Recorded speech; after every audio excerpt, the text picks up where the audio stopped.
Fala pessoal, vamos mergulhar direto no assunto de hoje. Sejam muito bem-vindos a mais uma análise explicativa.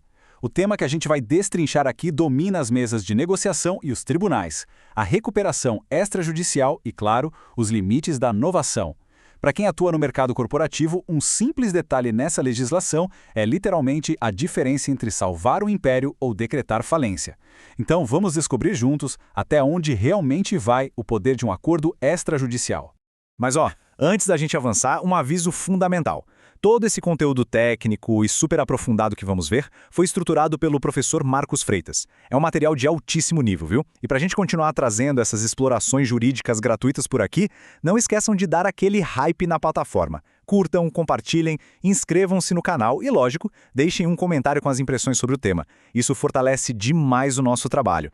Dando uma olhada rápida na nossa agenda de hoje, vamos passar pela introdução e os créditos, as regras da recuperação, o limite da novação, o grande julgamento do STJ, a visão da doutrina e, por fim, as consequências práticas no mercado.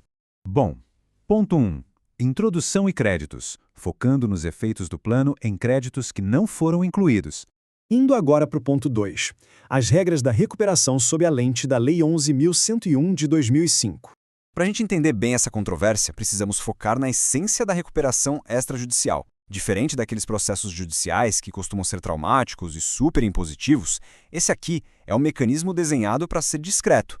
Pensem nele como uma negociação de portas fechadas, sabe? Algo direto entre o devedor e os credores. Basicamente, o mercado resolve os próprios problemas com o mínimo possível de interferência do Estado. E a grande diferença de regimes fica bem nítida aqui. Olha só, a recuperação judicial tem aquela mão pesada do judiciário, que gera uma novação universal que alcança praticamente todo mundo. Já a extrajudicial atua no extremo oposto. Os efeitos dela são estritamente restritos. O juiz não dita as regras do jogo, ele só chancela aquele acordo que já foi costurado lá nos bastidores.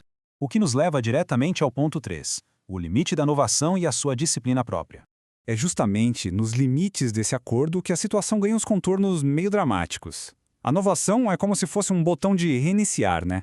Ela extingue a dívida antiga e cria uma obrigação novinha em folha, com prazos e valores diferentes. Na recuperação judicial, isso acontece de forma meio que automática. Mas e na extrajudicial? Aí fica no ar aquela pergunta de R$1 milhão. O crédito não listado sofre inovação? Imaginem a cena. A empresa aprova um plano de recuperação maravilhoso, mas, convenientemente, esquece de listar um fornecedor específico. Será que esse credor esquecido pode ser forçado a engolir as novas regras de um jogo do qual ele sequer participou? Certo ponto 4 da nossa análise, o julgamento do STJ e o precedente formador. Durante muito tempo, os devedores tentaram forçar essa barra. Eles alegavam que classes inteiras deveriam se submeter ao plano, listadas ou não, mas aí chegamos a este número que todo profissional da área precisa praticamente tatuar na mente. Recurso especial 2.234.939 do Rio de Janeiro. Julgado lá em março de 2026, sob a relatoria do ministro Humberto Martins, esse caso simplesmente pacificou a questão. A decisão da Corte foi cristalina e demoliu completamente a tese das empresas devedoras. O STJ cravou o seguinte: a aprovação do plano simplesmente não tem o poder de inovar créditos excluídos da proposta. Foi uma interpretação cirúrgica do artigo 163, parágrafo 2º. Ele atua como um verdadeiro escudo, protegendo o valor e as condições originais de quem não foi chamado para sentar à mesa de negociação. E as consequências dessa exclusão criam 4 blindagens absolutas. Quais são elas? Impedem a novação, proíbem a alteração compulsória das condições de pagamento, evitam a suspensão automática das execuções e barram a extinção da ação executiva. Trocando em miúdos, quem não está no papel mantém o seu arsenal jurídico totalmente intacto para cobrar tudo o que é devido sem nenhum desconto. Avançando para o ponto 5, a visão da doutrina e o consenso jurídico sobre o tema. E se ainda restava alguma dúvida, os gigantes da nossa doutrina formaram um verdadeiro paredão de consenso. Fábio Lua Coelho alerta que forçar essa submissão atropela de vez a boa-fé objetiva. O Sacramone reforça a natureza puramente contratual do acordo. Cárnio Costa proíbe aquelas expansões arbitrárias. E o Bezerra Filho finaliza dizendo que os efeitos terminam na exata fronteira do que foi homologado. Ou seja, zero margem para surpresas contratuais. Para fechar, ponto 6, as consequências práticas e o impacto real no mercado.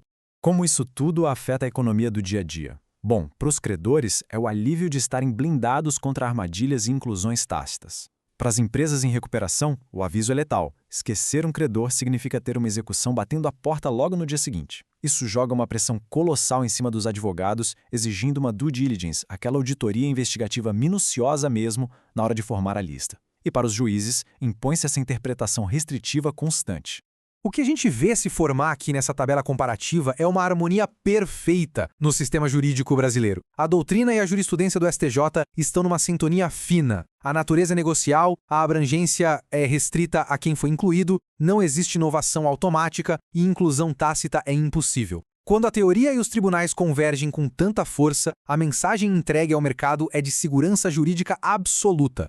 E para amarrar toda essa explicação, deixa uma provocação bem direta. Será que as empresas que buscam reestruturação hoje estão de fato incluindo corretamente todos os créditos? Ou será que estão deixando pontas soltas que podem implodir o processo inteiro lá na frente? É uma falha de risco que ninguém pode cometer, de verdade.